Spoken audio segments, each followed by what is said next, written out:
This knife has a straight edge on it, so it's very easy. And maybe in our world here, there lives a happy little mountain.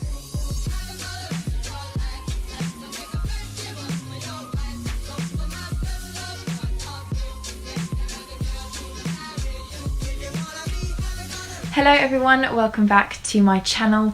If you are new here, my name is Caitlin and I upload a whole bunch of different types of videos on this channel, mainly surrounding like true crime videos as well as a little bit of university and lifestyle sprinkled in where I can. So today I'm back discussing another one of my true stories that inspired horror films videos. You guys seem to really love these. I've done a few on my channel already, so definitely check those out if you haven't seen them already. And today we're going to be discussing a film called The Town That Dreaded Sundown, and kind of the story behind, or at least the killings that kind of inspired the story of the film. So if you want to hear a little bit about the true life case, I guess, then keep on watching and we shall just get started. The Town That Dreaded Sundown was a film that was originally made in 1976, but then it was revived in a remake in 2014. However, both films kind of follow pretty much the same plot, in which a serial killer hunts a small town and kind of follows the law enforcement's search or hunt for the killer. And the films were allegedly inspired by something called the Texarkana Moonlight Murders that occurred in the year of 1946. In Texarkana, Texas in 1946, a serial killer attacked 8 people, killing 5 of them, and he earned the name the Phantom Killer. The first victims of the Phantom Killer were 25-year-old James Mac Jimmy Hollis and his girlfriend Mary Jean Larey. On February 22nd, 1946, Jimmy and Mary were parked on a place called Lover's Lane, which is a quiet and secluded road on the border of Texarkana. An unknown man approached their car and shone a flashlight directly into their eyes so they couldn't see who it was that was shining the light at them. The attacker immediately pulled out a gun and demanded that the young pair get out of their car, and that's when he made Jimmy take off his trousers, and then the attacker proceeded to beat him quite aggressively. Jimmy ended up suffering from a fractured skull, and so when he was found he was taken to hospital and he was in critical condition for a few days, but he did ultimately make a full recovery after a number of kind of training and rest. The attacker, while beating Jimmy, ordered Mary to run away, which is obviously quite a strange thing for a serial killer to do. But before long he actually ran after her, he managed to capture her, and this is when he sexually assaulted her. However, he did not kill Mary. The pair were able to later sort of recall details about their attacker after they got out of the car and were forced, obviously, they were attacked. So the pair said that the main thing that they recognised about him was that he'd been wearing a white hood with holes cut out for the eyes. So obviously they couldn't actually see who he was or whether they knew him, but obviously this was quite a distinguishing feature for the serial killer. Next month, in March of 1946, the Phantom Killer struck again, this time killing 2 victims. So their names were Richard Griffin, who was 29, and Polly Ann Moore, who was 17. And just like the previous attacks, the pair had been inside their car on a secluded lane. The next 2 victims were a couple of friends. Their names were Paul Martin, who was 16, and Betty Jo Booker, who was 15. The couple had been friends since they were in preschool, I guess, and on April the 12th, 1946, he had been spending the afternoon at Betty's house, but Betty had a gig that evening. So at 2 AM, she had finished playing her gig. She was a saxophone player, and he offered to pick her up and drive her to a slumber party that she was supposed to be at with her friends. However, Paul and Betty never made it to this slumber party. They never made it home that night, and their bodies were found later the next morning. Paul had been shot in the head multiple times,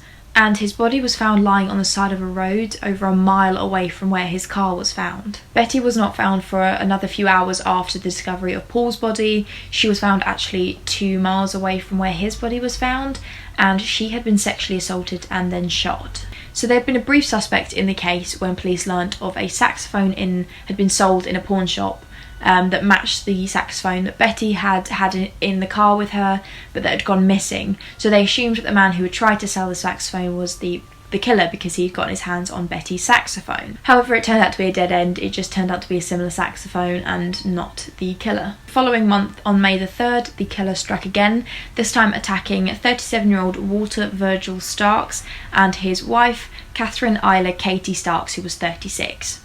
They had been in their home, they had been just in the living room in the evening time when the attacker had shot a number of gunshots through their window into their living room. Virgil was immediately shot in the head and he died instantly. And then his wife at first managed to run away and she ran towards the phone in hopes of obviously calling for some help. But before she could do so, obviously the killer could see everything and he shot her twice in the face. Katie still managed to survive this as her attacker entered the house, so she began trying to run around the house in hopes of avoiding the attack. She managed to actually reach her neighbour's house before she then passed out because of the blood loss from her injuries. Sadly, she was unable to remember anything about her attacker's appearance because of her injuries. Like I said, she'd been shot twice in the face, but luckily she did manage to survive the attack. So there was widespread panic that spread through Texarkana because it was very obvious that they had quite an aggressive attacking murderer on the loose who seemed to not have any rhyme or reason for who he attacked. There was no pattern for who he attacked and why and how, so people just felt like they had no way of knowing if they were safe.